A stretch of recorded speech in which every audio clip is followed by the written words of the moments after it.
Iba ni Pangulong Bongbong Marcos na gawing mas transparent ang ginagawang paggastos ng pamahalaan sa national budget. Pinuwag na ng Kamara ang umiiral na small committee sa loob nito. Gagawin na rin nilang mas bukas sa publiko ang proseso ng deliberasyon ng pondo para sa bayan. Si Carla Ronquillo para sa balita. Inihayag ni Nueva Ecija 1st District Representative Mika Swansing na tuluyan ng alisin ng Kamara ang controversial na small committee na matagal nang kasama sa pagbuo ng proseso sa panukalang budget. Sinabi ni Swansing sa press conference ang lahat ng institutional amendments ay kailangan pag-usapan at aprubahan sa plenaryo bago pa man maipasa ang General Appropriation Bill sa second reading. Wala na pong tagong komite.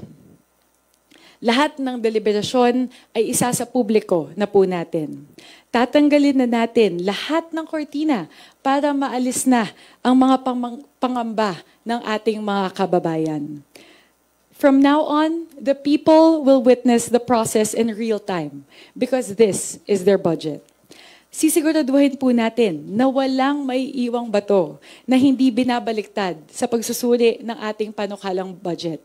We will leave no stone unturned. Sisiguraduhin po natin na ang budget ay tumutugon sa totoong pangangailangan ng ating mga kababayan. We are bringing the people back to the center of the budget process where they rightfully belong.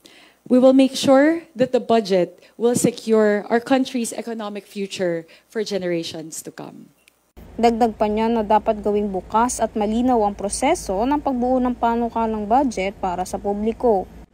One way or another po, we will make sure that the public is aware of what line items are there as approved amendments and what will go into the third reading. Hindi ko po alam as of now kung babasahin natin sa plenaryo isa-isa or will make a document publicly available in some other form. Pero we will make sure that the public knows what's there. Alin po yung mga amendment na pinanukala at alin po yung mga aprubahan.